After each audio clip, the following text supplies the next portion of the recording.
రాజ్యాంగ నిర్మాత అంబేద్కర్ పై కేంద్ర మంత్రి అమిత్ షా చేసిన వ్యాఖ్యలను ఖండిస్తూ తెలంగాణ కాంగ్రెస్ నేతలు నిరసన కార్యక్రమం చేపట్టారు. పీసీసీ అధ్యక్షుడు మహేష్ కుమార్ గౌడ్ ఆధ్వర్యంలో ట్యాంక్ బండ్ అంబేద్కర్ విగ్రహం నుంచి హైదరాబాద్ జిల్లా కలెక్టరేట్ వరకు ర్యాలీ నిర్వహించారు.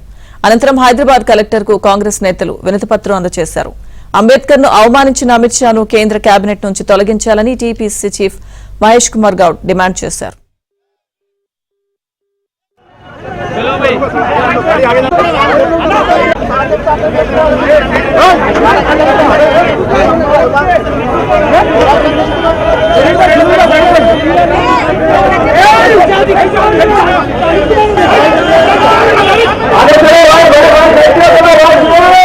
नहीं चलेगी गली गली में शोर है अमित शाह चोर है गली गली में शोर है अमित शाह चोर है गली गली में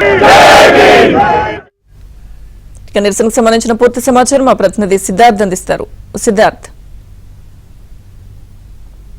అమిత్ షా చేసినటువంటి వ్యాఖ్యల్ని వెనక్కి తీసుకోవాలని కాంగ్రెస్ పార్టీ డిమాండ్ చేస్తుంది. దాంట్లో భాగంగా వ్యాఖ్యలను నిరసిస్తూ కాంగ్రెస్ పార్టీ దేశవ్యాప్త నిరసనలకు పిలుపునిచ్చింది. దాంట్లో భాగంగా ఈరోజు అంబేద్కర్ విగ్రహాల వద్ద నిరసన వ్యక్తం చేసి కలెక్టర్లకు వినతి పత్రాలు ఇవ్వాలని కాంగ్రెస్ పార్టీ భావిస్తోంది. ప్రస్తుతం కాంగ్రెస్ పార్టీకి సంబంధించినటువంటి నాయకులు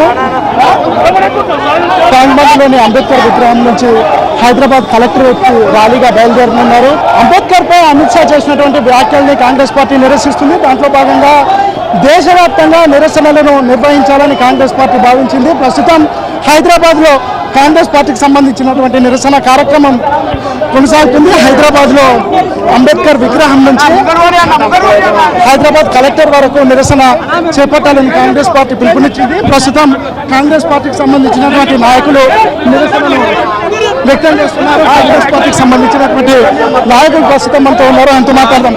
ఏంటి మీ డిమాండ్ ఏంటి? అమిత్ షాని వెంటనే బర్తరఫ్ చేయాలి. అమిత్ షాని వెంటనే బర్తరఫ్ చేయాలి. రాజ్యాంగం రాష్ట్ర అంబేద్కర్ గారిని అవహేళన చేసినట్టు పార్లమెంట్లోనే మాట్లాడితే ఈ రాష్ట్ర సంవిధానాన్ని ఎవరు రక్షిస్తారని చెప్పేసి నేను అడుగుతున్నాను. మీరు ఆ ఇన్సిడెంట్ జరిగినప్పుడు మీరు పార్లమెంట్లో ఉన్నట్టున్నారా? అసలు ఏం జరిగింది ఆ రోజు?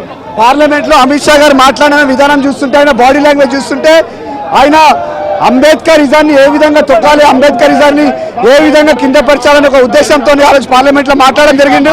మేము వెంటనే అహంకారంతో మాట్లాడిన అమిత్ షా గారు రాజీనామా చేయాలి, మరి అదేవిధంగా క్షమాపణ కూడా చెప్పాలని కూడా కోరుతున్నాం. మొత్తానికైతే అమిత్ షా చేసినటువంటి వ్యాఖ్యలపై కాంగ్రెస్ పార్టీ తీవ్రమైన అభ్యంతరం వ్యక్తం చేస్తుంది. ఆయనను మంత్రివర్గం నుంచి బర్తరఫ్ చేయాలని కూడా కాంగ్రెస్ పార్టీ చెప్తుంది. సరే, ఏంటి కాంగ్రెస్ పార్టీ చేస్తున్నటువంటి ప్రధానమైన డిమాండ్ ఏంటి? అమిత్ షాని మంత్రివర్గం నుంచి తొలగించాలి తక్షణమే. మోడీ గారికి రాజ్యాంగం పట్ల నమ్మకం ఉంటే ఆ రాజ్యాంగాన్ని కించపరిచే విధంగా, అంబేద్కర్ అవమానపరిచే విధంగా మాట్లాడిన అమిత్ షాని మంత్రివర్గం నుంచి బర్తరఫ్ చేసి మోడీ గారు తనకు రాజ్యాంగం మీద నమ్మకం ఉందన్న మాట నిలబెట్టుకోవాలి. సరే, ఇప్పుడు కాంగ్రెస్ పార్టీకి సంబంధించినటువంటి నాయకులు ఏం చెప్తారు? మీరు కాంగ్రెస్ అంటే అమిత్ షాకి సంబంధించినటువంటి విషయంలో కాంగ్రెస్ పార్టీ డిమాండ్ చేస్తుంది, మీరేం చెప్తారు? భారత రాజ్యాంగ మూల పురుషుడు, భారత రాజ్యాంగ నిర్మాత, ప్రపంచ స్థాయిలో భారతదేశానికి పేరుని పెంపొందించిన వ్యక్తి అంబేద్కర్ని పార్లమెంట్ సాక్షిగా అవమానపరిచిన అమిత్ షాని బర్తరఫ్ చేయాలి. అమిత్ షా మాటలు, మోడీ మాటలు దళితుల వ్యతిరేకి, దళితుల నాయకత్వాన్ని వ్యతిరేకి, వీళ్ళ నాయకత్వాన్ని ఏ కోశైనా కూడా బాధ్యత ఉండనియము. భారత రాజ్యాంగాన్ని నిర్మితని దేశంలో జవాబు చెప్పాలి అమిత్ షా. ఇది మొత్తానికైతే అమిత్ షా చేసినటువంటి వ్యాఖ్యల వల్ల భారత ప్రజల గుండెల్లో గాయాలయ్యాయి. దీనిపై బీజేపీ రియాక్ట్ కావాలి.